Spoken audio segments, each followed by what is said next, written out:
Bom, gente, então vamos entender a unidade de seleção agora. A, a unidade de seleção vai ser o nível de organização genética com continuidade suficiente através das gerações, tal que um efeito médio na aptidão possa ser atribuído e prever o seu destino evolutivo como influenciado pela seleção. Mais ainda, se a gente pensar nos efeitos médios atribuídos aos subcomponentes daquela unidade da seleção, a um locus apenas, você pode fazer uma previsão de resposta à seleção errada. Então, na verdade, a unidade de seleção vai depender de uma série de fatores e ela só vai permitir a previsão da resposta à seleção correta quando você considerar o número de losse apropriado para prever aquela resposta à seleção. Vamos olhar como é que isso funciona. E aqui a gente vai identificar talvez o maior vilão ou herói nessa história. Um vilão ou herói que a gente está acostumado a encarar de uma maneira positiva, mas que também tem um papel destrutivo, a recombinação. A recombinação é um dos fatores que quebra associações entre loss, em vários loss, e, portanto, vão limitar a unidade da seleção. A unidade de seleção, dependendo da situação, pode ser um segmento inteiro do DNA no qual a recombinação é rara, um pedaço inteiro de um cromossomo, ou mesmo um cromossomo inteiro. Vai depender do quão efetiva é a recombinação. Repara que na biologia a gente está acostumado a pensar a recombinação como algo criativo, como algo que está embaralhando os alelos e, portanto, liberando variação genética para que a seleção atue, correto? Só que ela também tem um papel destrutivo quando você começa a pensar em mais de um locus. A seleção pode estar tentando otimizar um certo genótipo, está tentando favorecer o azão-azão na combinação com o besão-besão, mas a recombinação pode estar quebrando a associação entre esses alelos. Então a recombinação também vai ter um papel destrutivo. É da natureza da recombinação ter as duas coisas, tanto um papel criativo quanto um papel destrutivo. Para a gente entender como isso funciona, a gente vai olhar para um experimento do Alan Templeton. Então, olha lá, nesse ponto da aula, a gente tem que pensar que a unidade de seleção vai emergir de um compromisso entre a seleção atuando sobre os indivíduos, que são os alvos da seleção, versus os fatores da meiose e da fertilização que vão destruir a continuidade genética como passado adiante através dos gametas, porque os genótipos são reformados a cada geração. E aí, o experimento que eu vou apresentar para vocês e que é a base da gente, de como a gente encara até hoje a unidade de seleção, foram experimentos feitos pelo Alan Templeton na década de 70. E o Alan pegou uma espécie de Drosophila mercatorum, que tem um comportamento reprodutivo muito atípico. Primeiro, não existe recombinação nos machos. Os machos não têm recombinação alguma, não tem crossing over nos machos, tá? E mais, as fêmeas, na ausência dos machos, se reproduzem de maneira partenogenética, tá claro? Mais ainda, as fêmeas produzidas durante essa partenogênese vão ser idênticas às mães, vão ser clonais. Então, jogando com esse modo de reprodução muito diferente, ele criou linhagens em laboratório onde ele controlava efetivamente em cada cromossomo a quantidade de recombinação que havia. A Drosophila tem cromossomos muito grandes, então, em geral, Drosophila tem um número baixo de cromossomos, tá? E em Drosophila mercatorum é isso que é observado. Vocês vão ver que são apenas 4 pares de cromossomos. O que o Alan fez? fazendo uso dessa biologia particular de Mercatorum, ele criou cromossomos que eram ou de um tipo parental ou do outro tipo parental e os heterozigotos, onde vai ter recombinação. E ele olhou para loci marcadores de isoenzimas e marcadores genéticos visíveis, da mesma maneira como Carl Sachs, tá? Isso era 1976, gente. A gente não tinha as técnicas de sequenciamento de DNA como a gente tem hoje em dia, tá? Esses eram marcadores possíveis de serem utilizados e eram apenas 6. Ele olhou para a relação desses marcadores com um fenótipo muito próximo à aptidão, o QTL do fenótipo viabilidade do ovo ao adulto, tá bom? Então, fazendo isso, olha o que ele observou. Fez os cruzamentos e aqui vocês estão vendo os cromossomos representados por cores brancas e pretas, tá? Branco é de um tipo, preto é do outro tipo. Repara que se você era heterozigoto para o genoma inteiro, em média você produzia só 1,63 filhotes. Se você era heterozigoto para os dois primeiros pares de cromossomos, o que corresponde a aproximadamente 60% do genoma em Drosophila mercatorum, você produzia em média 5,3 filhotes. E se você era heterozigoto apenas para o segundo par de cromossomos, que é muito grande e que responde por 40% do genoma, você produzia em média 10,25 filhotes. Então repara que tem uma diferença na aptidão muito grande entre esses backgrounds genéticos, entre essa variação genética na heterozigose dos cromossomos, tá bom? Então tem seleção que pode ser bastante intensa aqui. O que o Alan fez? O Alan primeiro olhou para os 6 marcadores e se perguntou se entre os genótipos observados para aqueles marcadores existia diferença no fenótipo viabilidade. Tá claro? E essa é uma tabelinha que mostra isso. 6 marcadores, a aptidão estimada para cada alelo e um teste para saber se tinha seleção atuando sobre aquele locus individualmente, tá bom? O locus individual como Fischer imaginava. É o locus individual que está sendo testado, tá bom, gente? E repara que quando ele olhava para a força maior de seleção, ou seja, quando o genoma era completamente heterozigoto, apenas 1 em 6 desses loss testados apresentavam um efeito significativo sobre a aptidão, tá bom? Repara que se eu pensar dessa forma, a unidade de seleção, nesse caso, é só o locus SL, tá? Só que o Alan não é bobo. Ele pegou e fez o seguinte: eu agora vou testar todas as combinações de genótipo par a par, tá bom? Então eu vou pegar as 15 combinações possíveis entre estes marcadores e vou testar para ver se tem um efeito sobre o fenótipo aptidão. O que o Alan percebeu? Que tinham interações entre esses loss, interações epistáticas, e que 7 das 15 combinações testadas apresentavam um efeito sobre o fenótipo aptidão, um efeito não aditivo, um efeito epistático da combinação de genótipos em loci diferentes, está claro? Isso só aparece se você olha para uma unidade de seleção que diz respeito a 2 loci ao mesmo tempo, e não cada um individualmente. Só que o Alan não parou por aí. Ele pegou e testou as associações de 3 loci ao mesmo tempo. Então ele foi olhar para as combinações de genótipos, de alelos, em 3 loci marcadores ao mesmo tempo. E olha o que ele percebeu. 13 em 20 dessas combinações, 65% do total, apresentavam interações epistáticas sobre o fenótipo aptidão. Isso só aparece quando você considera 3 loci ao mesmo tempo, gente. E para isso você tem que ter amostra, para você conseguir ter número de indivíduos suficientes para tirar a média do fenótipo aptidão para cada um desses genótipos multiloci, ou seja, nos 3 loci ao mesmo tempo, tá bom?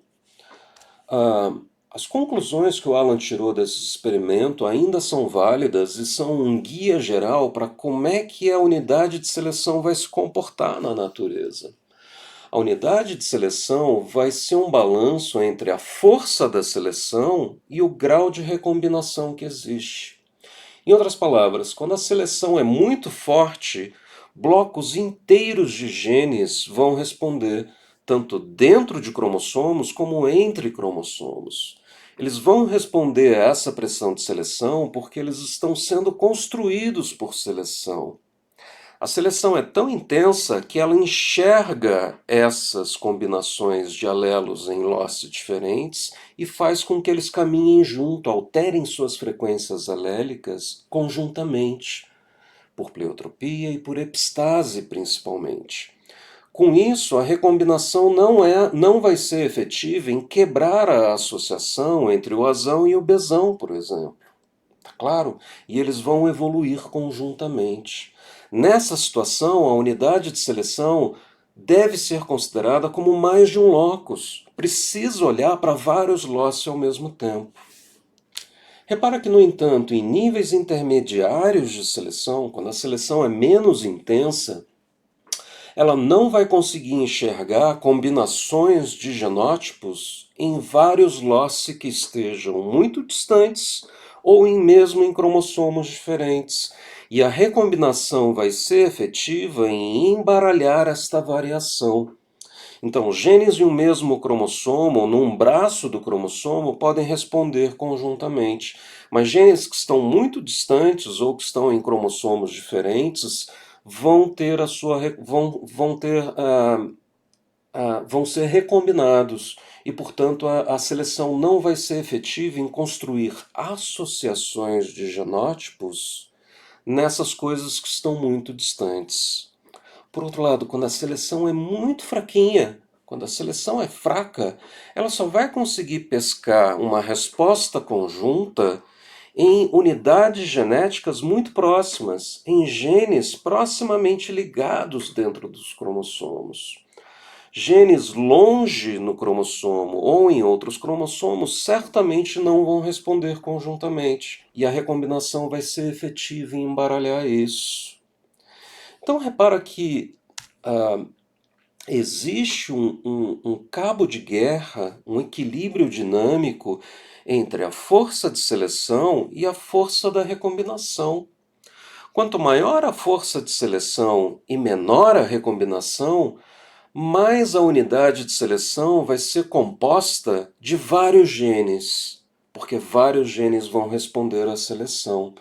Por outro lado, se a seleção é muito fraca e a recombinação é muito intensa, a unidade de seleção deve se aproximar de um único locus. A gente pode prever a resposta à seleção olhando para cada locus individualmente, e a gente não vai fazer previsões erradas. A gente se aproxima de uma situação muito parecida com a que o Fischer imaginava. Então, como regra, quanto maior a intensidade de seleção, maior a unidade de seleção que vai responder.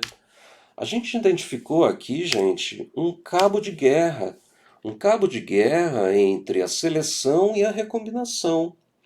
Quanto maior a recombinação, menor a unidade de seleção. Quanto maior a seleção, maior a unidade de seleção. E essas forças, nesse sentido, são opostas.